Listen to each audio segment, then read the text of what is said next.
Welcome. कैसे हो? पढ़ाई घर पर कर रहे हो? नहीं, स्कूल का वर्क पूरा करते रहिए। और फीस जमा कर रहे हो? नहीं कर रहे हो या घर पे ही रहते हो? भैया फीस को अपनी को स्कूल की फ़ीस को जमा करते रहो। स्कूल फीस करनी ज़रूरी है, क्योंकि फ़ीस के बिना कैसे काम चलेगा। सबका पेमेंट करना है, लाइट का सबका पेमेंट करना होता है, टीचर का। ये सब अपनी तैयारी स्कूल की फ़ीस को मंथली बराबर जमा करते रहो और पढ़ाई को सुचारू चलाते रहिए। अपनी फेयर कॉपी चेकिंग करने के लिए स्कूल के शासन आदेश के अनुसार उस कार्य की कॉपी का चेकिंग कराइए। स्कूल के शासन से मालूम कर लो कि शासन किस तरह से कॉपी चेक कराना चाहते हो, वो अपने आप आपको बता देंगे।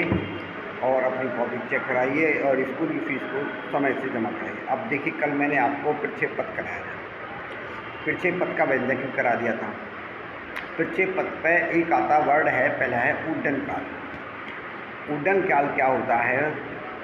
जब कोई पिंड जितने समय में किसी समतल प्रक्षेपण बिंदु से उच्चतम बिंदु तक पहुंचकर परवलयाकार पथ पर किसी समतल पर टकराता है, तो इतने समय को उड्डन काल कहते हैं। इसका मतलब है, जब किसी पिंड को हमने ऊर्ध्वाधर दिशा में किसी कोण पर प्रक्षेपित किया, तो हवा के दौरान टकराने से पहले हवा में जितनी देर तक वो रहा, उसे उड्डन काल कहते हैं। तो उड्डन काल को हम कैपिटल टी से व्यक्त करते हैं। हमने कल डायग्राम बनाया था कि मूल बिंदु हो, तो मूल बिंदु जो है वो होता है जो प्रक्षेपण बिंदु होता है। किसी समतल पर प्रक्षेपण बिंदु ओ से उच्चतम बिंदु पी तक पहुंचने में जो समय लगता है, उसे स्मॉल टी मान लेते हैं। और हमारी गति की समीकरण हम जानते हैं। गति की समीकरण कौन सी होती है? प्रथम समीकरण याद है आपको? क्या? u बराबर u minus g T, v बराबर u minus g T. Minus क्यों लगाया? क्योंकि पिंड हमारा नीचे से ऊपर की ओर गति कर रहा है। ठीक है, नीचे से ऊपर की ओर गति कर रहा है। जब नीचे से ऊपर की ओर गति करता है, तो उसमें हम गति की समीकरण लगाते हैं। गति की समीकरण होती है v equal to u minus g t. और इसमें जो p बिंदु पर जा कर के उसका अंतिम वेग 0 हो जाता है और u का मान होता है u साइन थीटा और जी टी ऐसी रहेगा, तो इसकी वैल्यू 0 बराबर u sine theta naught minus g t. तो जी टी बराबर u साइन थीटा नॉट और टी बराबर u sine theta not upon g. ठीक है, अब हमने ये टी निकाल लिया, उच्चतम बिंदु तक हम पहुंच गए। और जब उच्चतम बिंदु से नीचे की ओर आता है तो परवलयाकार पथ होता है। और जितने समय में प्रक्षेपण बिंदु ओ से उच्चतम बिंदु तक आता है, उतने ही समय में पी बिंदु से समतल के ओ डैश बिंदु तक आता है। जितने समय को उतने जो समय ये लगता है, उसे उड्डन काल कहते हैं। 0 से मैक्सिमम से 0 तक आने में जितना समय लगता है, उसे हम उड्डन काल कहते हैं। हवा के दौरान जो वस्तु जितनी दूरी जितने समय में चलती है, उस समय को उड्डन काल भी कहते हैं।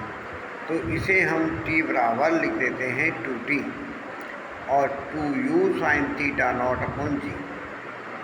तो ये तो उड्डन काल का फॉर्मूला हो गया। उड्डन काल का कोई फॉर्मूला हो जाएगा तो क्या बताओगे? 2u साइन थीटा अपॉन जी। अब इसी के साथ चलते प्रक्षेप ऊंचाई। जब पिंड के उच्चतम बिंदु को ऊर्ध्वाधर ऊंचाई या प्रक्षेप ऊंचाई कहते हैं। पिंड के पथ के उच्चतम बिंदु की ऊंचाई को प्रक्षेप ऊंचाई कहते हैं। और पिंड के पथ के उच्चतम बिंदु पी तक की ऊंचाई स्मॉल एच मान ली हमने। तो आपको ये पता है ऊर्ध्वाधर वेग क्या होता है, वो शून्य होता है। तो हम गति की तीसरी समीकरण जानते हैं, क्योंकि तीसरी समीकरण हम लगाते हैं v² बराबर u² माइनस 2gh। माइनस चिन्ह क्यों आया, क्योंकि हमने नीचे से ऊपर की ओर ऊर्ध्वाधर दिशा में फेंकी है, तो वो चिन्ह जो होगा वो माइनस का होगा, इसलिए जी को यहाँ माइनस का लेके चलेंगे। और अंतिम जब वो टकराता है तो टकराने के बाद उसका जो वेग होता है पिंड का वो शून्य हो जाता है, तो अंतिम वेग 0 हो जाता है।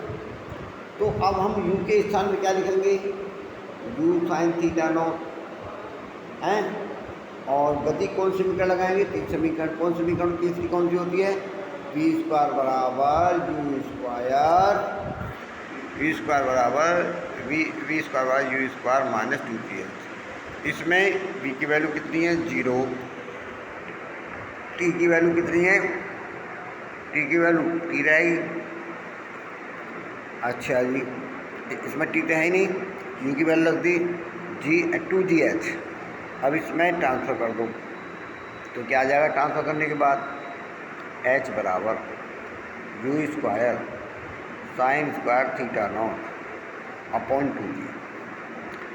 ये हमारी प्रक्षेप्य ऊंचाई का व्यंजक कहते हैं। क्या कहते हैं, प्रक्षेप्य ऊंचाई का व्यंजक कहते हैं। अब हम इस समीकरण से ये स्पष्ट होता है कि जब कोण 90 डिग्री हो तो ऊंचाई अधिकतम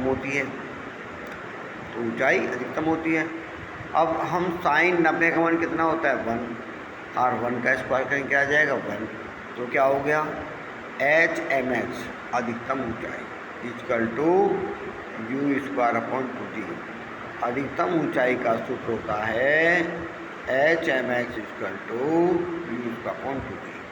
तो हम ये देंगे, ऊंची कूद जंप करने के लिए खिलाड़ी को अपने शरीर से कितने डिग्री का कोण बनाना चाहिए, 90 डिग्री का। 90 डिग्री का जब कोण बनाएगा तो वो अधिकतम ऊंचाई तक जाएगा, और यदि 90 डिग्री से कम कोण ले लिया तो अधिकतम ऊंचाई तक नहीं जाएगा। ठीक, अब देखिए, ये तो मैंने आपको प्रक्षेप्य, उड्डयनकाल, प्रक्षेप्य ऊंचाई और कितनी जंप करेगा ये बातें बताई। इसके बाद अगला पॉइंट है, अब देखेंगे आप प्रक्षेपरास। प्रक्षेपरास आप जानते हो, जब किसी वस्तु को या जब किसी पिंड को ऊर्ध्वाधर दिशा में किसी कोण पर फेंकते हैं तो अपने उड्डयन काल के दौरान पिंड जितनी क्षैतिज दूरी तय करता है उस दूरी को हम प्रक्षेप्यप्रास कहते हैं।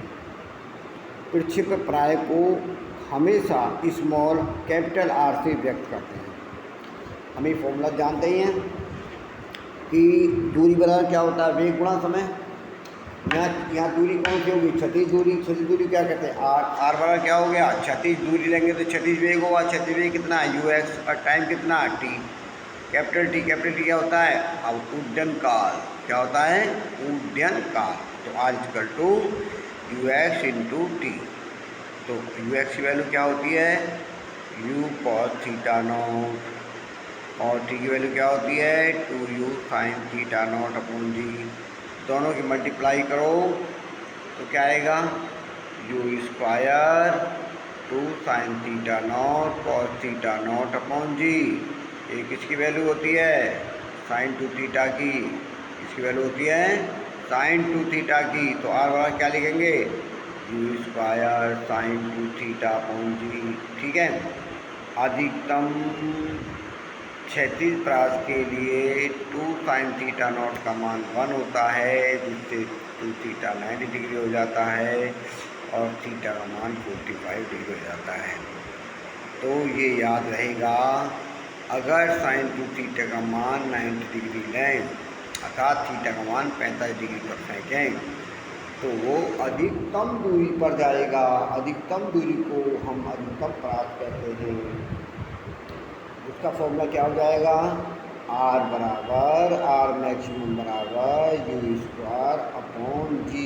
क्या हो जाएगा, यू स्क्वायर अपॉन जी। इस तरीके से आपका पृष्ठीय प्रास भी पूरा हुआ। अब देखो इन पर कुछ न्यूमेरिकल भी आते हैं, वो न्यूमेरिकल भी आपको समझने हैं। तो अब आप ये न्यूमेरिकल देखेंगे जो इसने दिया है। ये कह रहा है दो सदिश राशियों के परिमाण r और q की दिशा पलट दी जाए तो परिणामी का तो उन दोनों वेक्टरों का परिमाण ऐसे हो जाता है। तो ये तो हम जानते हैं, ये 2-3 बार बोर्ड में आया हुआ है, बहुत इम्पोर्टेंट क्वेश्चन है, ये पेपर में आ सकता है। इसे आपको तैयार करना है। तो हम ये जानते हैं पी क्यू का परिणामी आर है, तो आर बराबर P plus Q, P vector plus q vector, और पी तथा माइनस क्यू का परिणामी एस है, तो क्या लिखेंगे, एस वेक्टर बराबर P vector minus Q vector. अब हमारी एक समीकरण ये होगी और एक समीकरण ये होगी। तो हम पहले आर वेक्टर का अदिश गुणन करते हैं। आर वेक्टर के अदिश गुण कहते हैं r vector dot r vector equal to p plus q vector p dot p plus q. अब हम कहेंगे आर वेक्टर आर बराबर आर स्क्वायर हो जाएगा, पी करेंगे क्यू में p dot p vector p dot q vector plus q dot p vector plus q dot q vector. अब क्या करेंगे, दोनों को ऐड कर देंगे, दोनों को ऐड करेंगे, r square plus s square equal to क्या आएगा, p dot p plus p dot p plus minus q dot q plus q dot q. तो क्यू कॉमन आ गया, p dot p square q dot Q.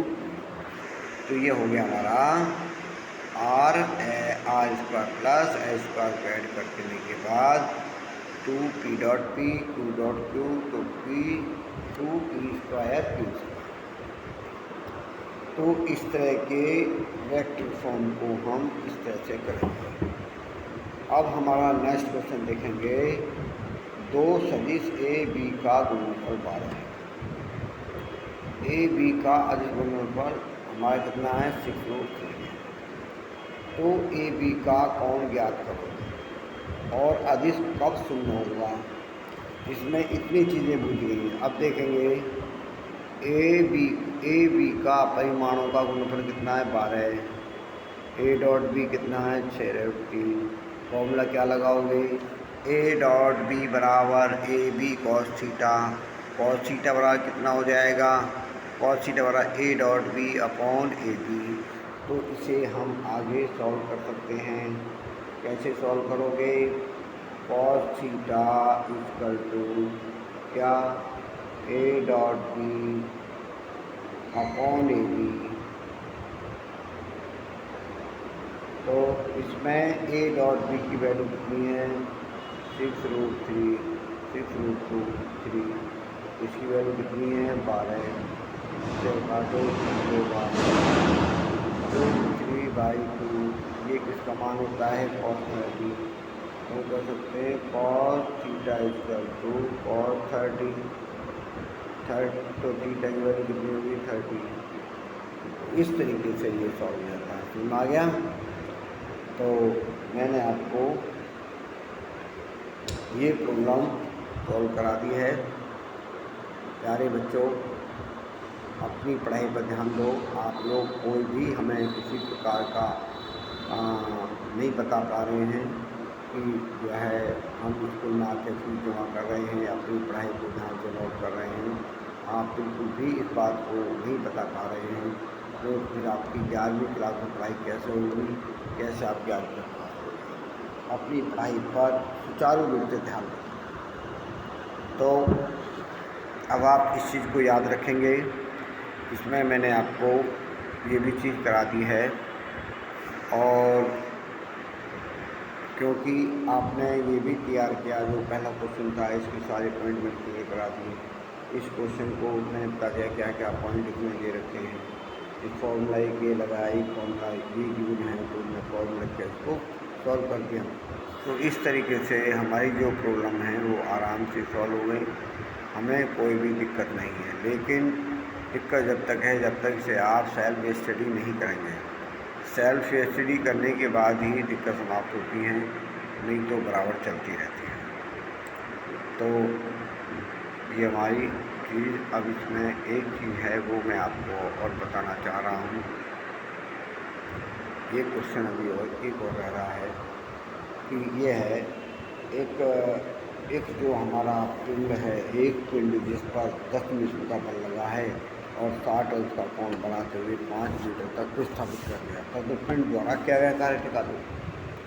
हम ये जानते हैं पिंड द्वारा क्या कार्य का फॉर्मूला होता है W=F(s cos थीटा)। हमें F कितना हमारा 10, एच कितना हमारा 5, थीटा कितना हमारा 60। तो क्या लिखेंगे 10 गुणा 5 cos 60, और 60 में कितना होता है 1/2, 10 को 2 काटो 5, 5 5 या 25, तो 25 जूल हो गया। तो इस तरीके से आपने 25 जूल ये वैल्यू निकाल ली है और इन्हें आप तैयार करेंगे। ये सारे पॉइंट हमारे क्लियर हैं और इन्हें आपको तैयार करना है और समझना है, ठीक है। और इन्हें बिना समझे आपका कार्य पूर्ण नहीं हो सकता और फिर को बराबर आप बनाते हैं। और डेट बाई काम करना है, बिना डेट के कार्य नहीं किया जाए। किस समय आप बैठते हो पढ़ने, किस समय तक काम करते हो, वो सारा ब्यौरा जो है कॉपी पर होना चाहिए, ठीक है। मैडम ये सब चीज़ चेक कर